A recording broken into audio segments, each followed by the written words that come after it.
What it do, YouTube? Random Reg here, back at you another vlog game. Where you at? Vlog game in the building. Alright, so today I'm going to react to MrBeast on how he became successful on YouTube. Now, if you're new to my channel, first time checking me out, I need you to hit that subscribe button, hit that notification bell so you won't miss any of my lit vlogs. Give me a like, drop a comment down below, share this everywhere, help me get to 2,000 subscribers, because I'm giving away some free money once I get there to a lucky subscriber. Alright, let's go ahead and get into this video because it's kind of long. The Joe Rogan Experience. Yeah, it's been crazy because I've been doing it since I was 11, and really, yeah. So now I'm 23, and so it's just like basically every year it's just gotten crazier and crazier. And I used to make $1 a day back. Well, the first few years I wasn't even making money off YouTube, but once I started making money, I was making $1 a day, and I saved up for a couple months. I bought a microphone, saved up for half a year. I got a computer, and I've just always reinvested it. And so it's like literally just all. I mean, I was like as awkward as they came. No money, no nothing, and I just basically just obsessed over YouTube every day for a decade. Are your first episodes available? The 11 when you were 11 years old? No, because I had a friend when I was 13 that found my channel, and so I deleted like all the videos. I got really self-conscious. Oh no! I know, but so everything from 13 and up is there, and yeah, they're fucking terrible. That's still cool. Yeah. So what did you do when you first started? Like, what was the first idea? The very first video. Weirdly enough, I played this stupid game and some hacker like killed my base when I was 11, and so I uploaded it, and my first video got 20,000 views like instantly, because it was like all the people that played the game was like, oh shit, you can hack in this game. It's a game called Battle Pirates. I guarantee you no one listening. What is it called? Battle Pirates. No one here has ever heard of it. Battle Pirates? It was, Battle Pirates. Yeah, it was a really small game, but I uploaded that and I got 20,000 views. And that was probably the best thing that could have ever happened to me, because then I was hooked from day one. Literally, like most people, it takes hundreds of videos before you get like one view. And somehow the very first video I uploaded at 11 got like 20,000 views. And then I was just like, oh, I fell in love, and I've been hooked ever since. Wow. So it was kind of almost by accident. Essentially, yeah. It was that, and then because this was way before YouTube was even a thing. Like, you know, no one was really a YouTuber. Hardly anyone made money. When did YouTube first get? When did it launch? 2005. Like 2006 or whatever. Yeah, YouTube was a thing, but like the partner program wasn't really a thing. No one was making money. And it was definitely back before it was cool. Like when I was doing YouTube when I was 14 and 15, like now, you know, it's cool if you want to be a YouTuber in high school or middle school. Back then, like no one gave a fuck. You know what I mean? It's like you're just worried they would try to play your videos in class or make fun of you or stuff like that for it. So, but how did it evolve to what it is now? Was it a vision? Was it a slow, sort of a gradual increase in numbers? And yeah, I mean, it's about as slow as it gets. I mean, so like when I was a young teenager, I was getting no views, had no money, had no equipment. And so for the most part, it was just like, I was just trying to scrounge money so I could buy equipment, because I was using my brother's old laptop. And so like my first couple hundred videos, I didn't have a microphone. Like imagine just like crackly, terrible voice. And so once I got monetized, I saved up for a few months. Like I told you, I bought a microphone. I can just give you a mile high history. And I saved up for like 6 months. I mean, I was just doing video game videos, and they were terrible, but I saved up. I got a real computer. So now I can actually record the video game in high quality. I have a microphone. I'm like 15, and I just kept going and going. I'm trying to figure out like, what are some of like the hot spots? Like essentially, up until 18, I had been doing YouTube pretty religiously, but I was making no money. Like this is kind of the turning point, was when I graduated from high school. And my whole life, I was like, I want to be making enough money by the time I graduated to do this full time. And I wasn't. I was still only making a couple $100 a month. So I graduated high school, and my mom was like, either move out or go to community college. And I didn't have enough money to move out, but I really I hated school with a passion. But she forced me to go to community college. And that was the worst thing ever. Like that made me hate life. Like borderline suicidal. I just can't stand like having to just sit there and listen to this dumb stuff. Hey, comment below if any of you guys doing YouTube and not making any money. Let me know. I just want to know. Stuff and listen to some teacher read out a book. So what I did was, I would act like I was going to community college, but I would just work on videos in my car and edit and stuff like that. I had straight zeros. And so now the clock had started, because once my mom found out, I was screwed. Were you aware of that? Like, that you're running a risk? Yeah, exactly. Yeah. And so I would act like I was going to college that whole time, but I wasn't. And I didn't have enough money to move out. And that was kind of when I was just like 15 hours a day, all in. I was like, I'm fucked if this doesn't work. And I had some videos pop off. I couldn't tell you which ones, but I had a month where I made 20 grand because I just had some videos just do really, really well. Wow. And then I came home and I was like, yeah, I haven't been going to college, and I moved out the next day. My mom almost had a heart attack because she didn't understand YouTube or anything back then, and she was like, man, this guy's gonna work at McDonald's. I wasted all this time. Like I invested 18 years, and this is what I get. Where were you living? What part of the country? North Carolina. That's where I've lived almost my whole life. And so, how does she feel now? Oh, she's great. Is she like she's beyond flabbergasted? happy. Yeah, she loves it. You know, put her in front of her friends. She loves talking about it. She obviously. I always knew little Jimmy was going to be a success. No, she doesn't try to hide it. We would fight all the time, even in high school. Like, you know, I never once studied. I literally wouldn't even take my books home. Like I legit don't think I studied once all of high school at my house. And so we would fight a lot. I didn't have the best grades, and so I would just make videos, and she didn't understand it, especially because back then it was just a whole different world. Like, there wasn't really a thing as a full-time YouTuber and stuff.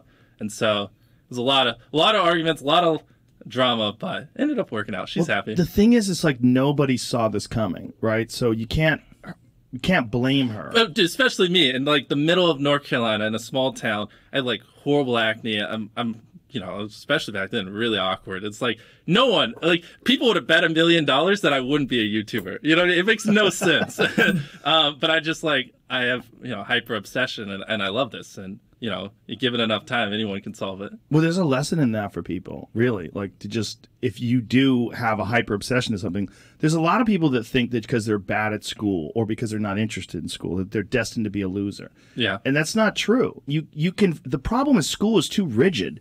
Like regular public school system, sit down, underpaid teacher, disinterested, not really connected with the work. You're not connected with it. You just can't wait to go home and do what you like to do. That's and you get this thought in your head like, oh my God, I'm going to be a loser. I mean, that's how I was when I was in high school. I thought I was going to be a loser. Well, and you take it a step further because I didn't think I was going to be a loser, though. Especially if you're like extremely passionate about something at a young age, where most kids aren't, then it's more exacerbated that it's like, you know, I didn't talk to anyone. I hardly had any friends because I was so obsessed with YouTube. As back then, just no one cared. So it's like I thought I was just like, just didn't even know how to speak. Like literally, I just couldn't hold a conversation with a single person because people would just tell me all you talk about is YouTube, and I would try to talk about something else. But back then, I was so hyper obsessed, I literally just didn't know how to. But what were you obsessed about? Were you obsessed about other channels, your channel? Everything from like learning how to editing, the pacing of the videos, like ideas, what's going viral, what's trending, what's hot. Especially back then, I had no idea what worked. I mean, I had to like self-teach myself everything, even, you know, frame rate on cameras, coloring of the video, just stuff like that. And how did you learn? Did you learn from YouTube? Yeah, well, so like YouTube videos and tutorials or something? Most of my growth came actually after I graduated high school. Basically what I did was I somehow found these other like 4 lunatics. 3 of us were college dropouts, 1 was a high school dropout, and 1, I don't know, he just like quit his job. We all were super small YouTubers, and we basically talked every day for 1,000 days in a row and did nothing but just like hyper study, like what makes a good video, what makes a good thumbnail, what's good pacing, like how to go viral. And we just call it like daily masterminds. We would just get on Skype every morning and like, if you want to blow up on YouTube like I'm trying to do, got to be obsessed with it, just like him. Some days, like I'd get on Skype at 7 a.m. and I'd be in the call until like 10 p.m. And then I'd go to bed, I'd wake up and I'd do it again. And, you know, we'd do things like just take 1,000 thumbnails and see if like there's a correlation to the brightness of the thumbnail to how many views it got. Or like, you know, like videos that get over 10 million views is like, how often do they cut the camera angles or like things like that? Really? So you micro-analyzed everything. Really? Yeah, just, I mean, like we were very religious about it, and so that's where most of my knowledge came from. Is I just surround myself with these lunatics, and just every day, like we didn't do anything. We had Smart no lunatics. life. But everybody had sort of a similar vision. Yeah, exactly. And so we all had like 10, 20,000 subscribers when we met, and by the time we stopped talking, we all had millions of subscribers, and we all hit 1 million subscribers like within a month. It's crazy because it's like if you envision a world where you're trying to be great at something, and it's just like you learning and fucking up and then learning from your mistakes. Also, my mom told me not to curse. Sorry, Mom. If someone could just like edit out the swear words and give it to me. Mom. Yeah, so I could give it to my mom to listen to, that'd be great. But like, you know, you mess up, you learn from your mistake, you mess up, you learn from your mistake. You in 2 years, you know, might have learned from 20 mistakes. Or if you have like 4 other people who are also messing up, and when they learn from their mistake, they teach you what they learn. Stuff like that. Hypothetically, you 2 years down the road have learned like 5 times more of the amount of stuff. So it just like helps you grow exponentially way quicker, if that makes any sense. It does. It does. So but it's interesting that you thought about it that way in sort of a systematic approach. Like exactly. This is not dumb luck. No, I mean, it was like they say 10,000 hours in math or something. We probably put in like 40, 50,000 hours. I mean, we're talking like every day, all day, like literally nothing. We had no friends outside of the group. That was your life. And I'm actually rereading that book right now, that Malcolm Gladwell book, Outliers, that talks about that 10,000 hours principle. It totally applies to what you did. 100%. I mean, like it sounds like you were just all day, every day, and which makes sense. What do you have now, 90 million subscribers? Well, we across everything, we're closing in on 200 million subscribers. Jeez! Wow. Yeah, because have you seen our dub channels? No. Can you pull that up? Just search MrBeast in Espanol. So we actually, I'm kind of curious why you don't do this. We do our videos in other languages as well. Really? Yeah. And I can't wait to get to show you this because I actually have a really cool story. Here, just go to the channel so you can translate. Who does this? We do. So you hire someone? Hit videos, yeah, we have voice actors and everything. Wow. So these are the exact same videos on my main channel, but we pay voice actors to dub over them. We translate the text in the video, everything. Let's see if we can see this. Let me move. Yeah, that was actually one of the fastest growing channels last year. And it's just our videos so dubbed. Smart. Okay, now click on a video so we can kind of hear it. Hoy, mis amigos y yo volveremos a la primaria. Al final de la clase haremos un examen de 10 preguntas. Y si te equivocas en más de dos, so we can see the comments. It's all in Spanish. Like, that's dope. Yeah, so that's now just I won't pull them all up, but now in just the other countries. Yeah, search MrBeast Brazil. We do a bunch of so you got a Portuguese translator as well. Yeah. Wow, that's dope. Really learning something from this guy on this video. What a great idea, man. Yeah, and so because you know if you Google it, it's like only less than 10% of the world speaks English, so 90% of the world can't even enjoy your content. And when I realized that, I was like, wait a minute. 90% of the world can't even watch this stuff. And so go back to the Spanish one real quick because that's our biggest one. And sorry for anyone watching who doesn't have the visuals. So set it to most popular. Like we just started doing this like 6 months ago, and it's crazy like how viral some of these videos have been. 51 million. Yeah. And the problem with me is like I don't know if someone's going to translate if they're going to say exactly what I said. Well, you have quality control. So we have like before a video gets uploaded, we have 3 different people who basically write the transcript, and then if the words don't line up on all 3, then let me think about the process. We have something like that because I was worried about that as well. I think we take the original transcript and then we have it dubbed, and then after stuff we have like 2 different people write out, and if it doesn't line up with the original, then there's like it's a red flag, and then we look at it. Interesting. Yeah, we built some system where I don't have to worry about that. And the final point is, in Spanish, the guy who does my dubs is the same guy who dubs Spider-Man. We managed to convince him. So a lot of those comments are like, why does he sound like Spider-Man? Or is MrBeast Spider-Man? That's hilarious. Yeah, and so what we do is when we go into these markets, we get celebrities to do my voice. I definitely need to do that. Local people in the language freak out. So like, Japan's coming up, and I can't say who, but we secured like a giant voice actor from an anime to do my dubs. And whenever we launch in Japan, I know they're going to lose their freaking minds. That's a brilliant idea. That's so smart. So you have how many employees then?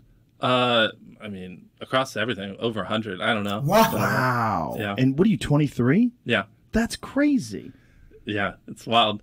I think I just had the blessing of finding what I loved at a young age. So like, because to get to this level, it takes, a decade. Most people don't find what they love till their young 20s. So they'd be where I'm at in their 30s. Yeah. I just lucked out and found it when I was really young. It's that, but it's also your vision. The fact, one of the things that I was really impressed by when I started looking into you after my daughter introduced me is that you invest so much money into the show. Money I make. I don't. Why do I need money? So you don't like go crazy, you don't have a Ferrari or anything nuts? No. I think living your life chasing like a nicer car and a bigger and bigger box to live in is kind of like a dumb way to go about life. Yeah. Yeah. So I actually, funny enough, I lived in like a super below average home, and I kind of learned why famous people don't live in below average homes, because someone broke in, stole everything I owned. So I had to get a little nicer house for security reasons. But before I was robbed, I mean, like my place was like a little duplex, $700 a month. You get a roommate's $360 split. Right. Yeah, and just drive a normal car. Well, now I drive a Tesla just because of the, you know, getting off of gas and stuff like Right. that. But yeah.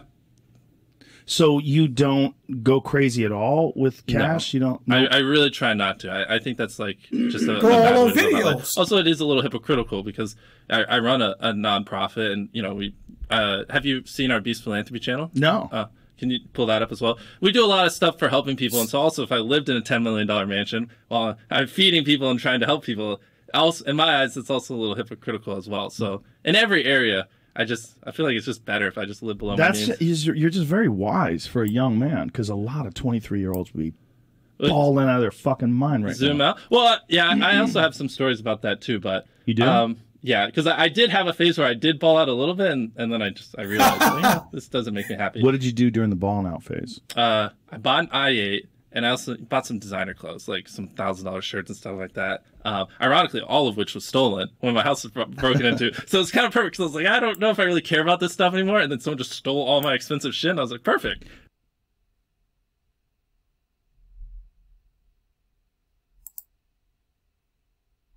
All right, guys, that's it. Hope you enjoyed this video. Hope you learned something. I learned a lot, and I'm going to get right on it. I'm going to be obsessed with YouTube. So anyway, if you're new, and if you're not new, don't forget to hit that subscribe button, hit that notification bell so you won't miss any of my lit vlogs. Give me a like, drop that comment down below if you want me to react to more MrBeast stuff like this. Just let me know in the comments below, and share this. Help me get to 2,000 subscribers, because we're going to be up, making that bank, getting all them subscribers, just like MrBeast. And you are too, whoever's want to be a YouTuber that's watching this video. All right, I'm out of here. It's been Random. Random Reg is out. Peace.